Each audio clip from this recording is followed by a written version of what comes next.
All right, this one, we're starting to talk about the civil rights movement now, okay? So, in order to understand the civil rights movement, you got to go all the way back to the Jim Crow era, right after the Civil War, okay? Following the Civil War, Republican congressmen passed the 13th, 14th, and 15th Amendments. You need to remember those amendments. Those are called the Civil Rights Amendments. It's free citizens vote, okay? Freedom for all black people, citizenship for everybody except Indians, and voting for black men only, okay? So, let's come down and read right here, okay?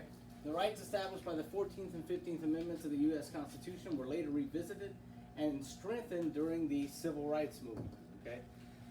Basically, 100 years after slavery, things still weren't right in this country race-wise, so we had a series of laws that got passed by our Congress to make things equal, okay? That's what the Civil Rights Movement's all about. So, Southerners sought to disenfranchise, these are Southern Democrats, by the way, sought to disenfranchise or remove the right to vote from black voters through a few means. The poll tax, okay, we already went through that in the Jim Crow chapter. You have to pay in order to vote, which only rich people could afford, which most people that were rich were white. So it's basically a de facto tax on being black or being poor and white. You have the literacy test is next, okay? You have to read to vote, right? That's another way of doing it. So, because of this, these poll taxes and literacy tests, Louisiana came up with a new thing that would help poor whites vote. They called it the grandfather clause.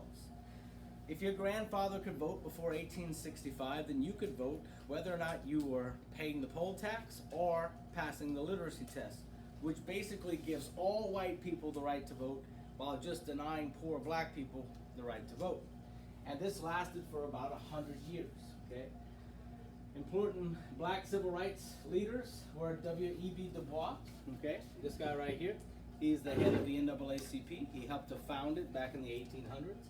This is Booker T. Washington, first black man to ever go and eat supper at the White House, and that was with Teddy Roosevelt. Teddy actually invited him, and he got a lot of crap for it. All right. Important court cases, folks. You got 5 court cases that you must know the details of for the LEAP test. There's probably going to be more, but these are the 5 that are the most likely to be on there, and they're going to be on your final as well. So the first one is Plessy versus Ferguson in 1896. The Supreme Court case, Homer Plessy, this guy right here, he gets on a train, okay, and I've told this story before. He is 1/8 black. He is considered to be an octoroon in the state of Louisiana. And if you were 1/8 black, you were considered all black, basically, and you couldn't ride the whites-only train. So he gets on a whites-only train at the behest of the NAACP, and he gets arrested. And they have a court case. Now, they wanted him to get arrested so they could have a court case so they could challenge the law and overturn all these Jim Crow laws that were racist. But it backfired on the NAACP. Because in Plessy versus Ferguson, they ruled that separate but equal is legal. It's good, as long as it was actually equal. So did the black people have a train to ride? Yes. Did the white people have a train to ride? Yes. Therefore, both of them were equal. But it's not really equal, okay? So it backfires and it makes Jim Crow legitimate. And after that, the number of Jim Crow laws throughout the South rose for the next 60 years. Until a court case comes around called Brown versus the Board of Education of Topeka, Kansas. So, Linda Brown is a little black girl, okay? She's in 3rd grade, and she wants to go to the whites-only school in her neighborhood. Linda Brown, before this, had to get on a bus an hour before school started and ride all the way across town, 40 minutes, to get to the black school. Whenever there was basically a whites-only school that was a nice school in her own neighborhood, okay? The bus stop was 6 blocks away from her house. The school was 7 blocks away from her house. So it would have just taken 1 more block of walking. So the guy that takes care of this for her, the NAACP hires a great lawyer named Thurgood Marshall, this guy right here. He's a young lawyer, and he goes in and he looks at Plessy versus Ferguson. And he said that the court says separate but equal is legal so long as it's actually equal. So if he could prove that it was never equal, then maybe they could overturn Jim Crow. They could overturn Plessy. So Thurgood Marshall, he goes to the black school and takes pictures of the lunches. He takes pictures of the school books, of the classrooms, all the facilities there. And he does the same for the white school that Linda Brown was denied access to. He makes 2 gigantic poster boards, and he brings them to the Supreme Court full of pictures. And he proved to the entire court beyond a shadow of a doubt that these 2 schools were not equal. And because of that, the Supreme Court unanimously, without any dissent, decided that separate but equal is not legal, because it's never actually equal in America. So, Brown versus Board of Education of Topeka, Kansas overturned Plessy versus Ferguson. That is the #1 court case question on the leap. Okay, that's the most common one. So let's talk about a couple of other folks in the civil rights movement. We got Miss Rosa Parks. Now, the story that you've been told about Rosa Parks is a lie or an oversimplification. Okay, Rosa Parks was not the first black lady to get arrested for wanting to ride in the front of the bus. There was another young lady named Claudette Smith.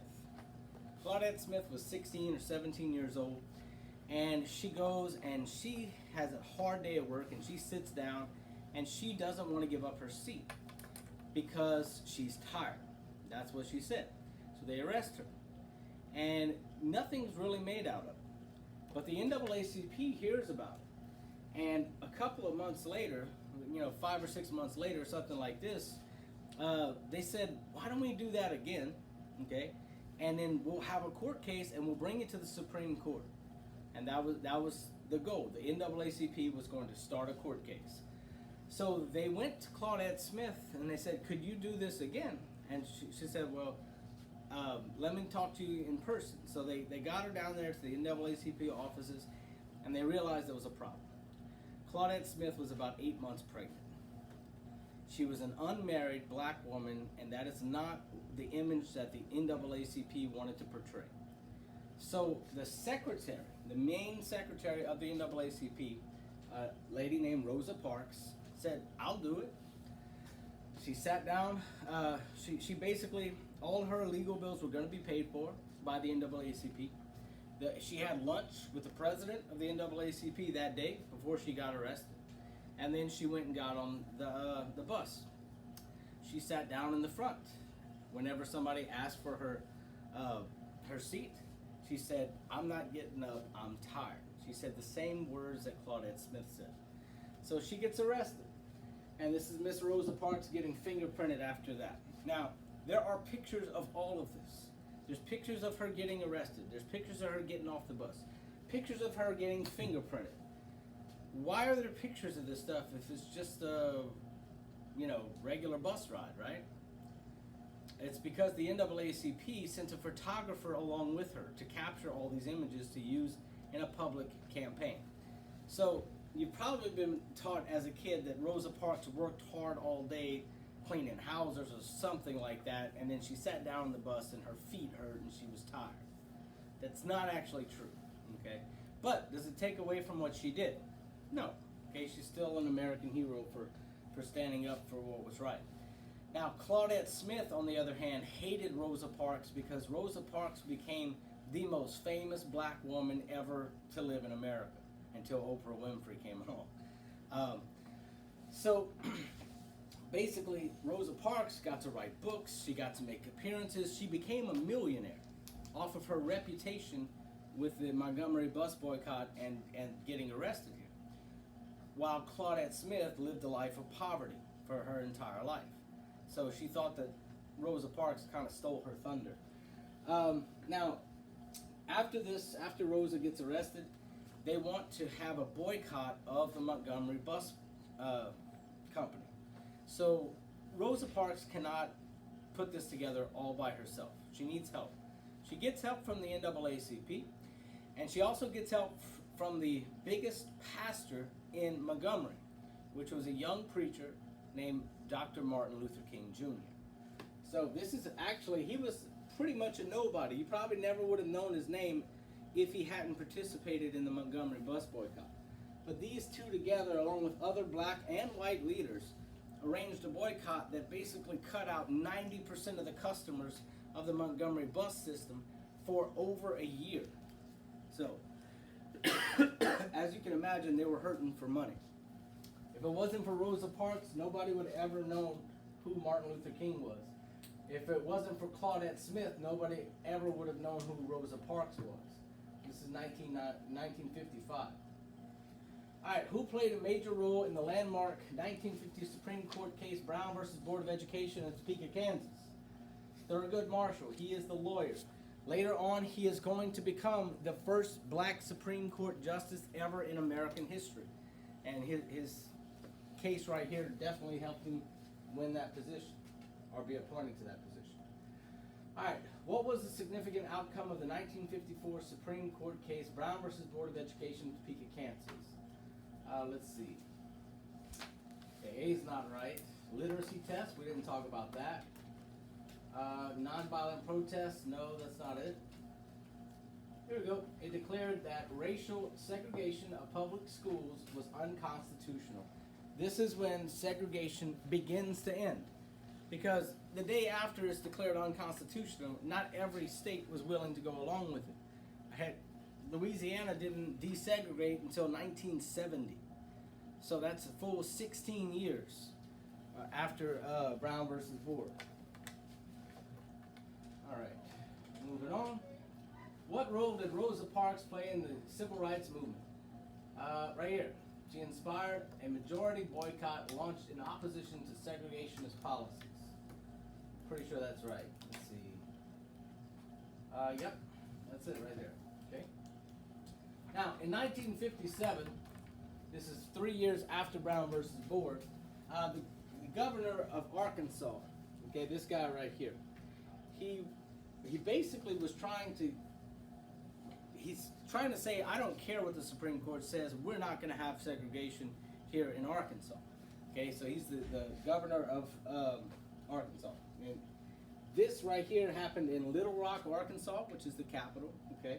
And basically they would not allow 9 black kids who had actually registered to go to high school, at Little Rock High School, he would not allow them in.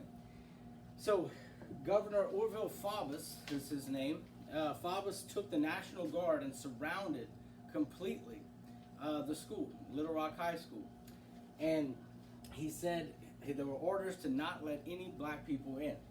Now, at the time, we had President Eisenhower, and Eisenhower was not a racist, okay? He's a strong Republican, he is anti-racist, he was pro-black, all that stuff. So Eisenhower, as Supreme Commander of our troops, he takes control of the National Guard of Arkansas. And he tells them, I want you to keep Orville Faubus out of Little Rock High School. And I also want you to escort these 9 black children in, and each one of them is to have a bodyguard all day long. So that's the Little Rock 9, okay? That's what that was called. It's the first black people to go to school in Little Rock, Arkansas. All right, that's it for this one.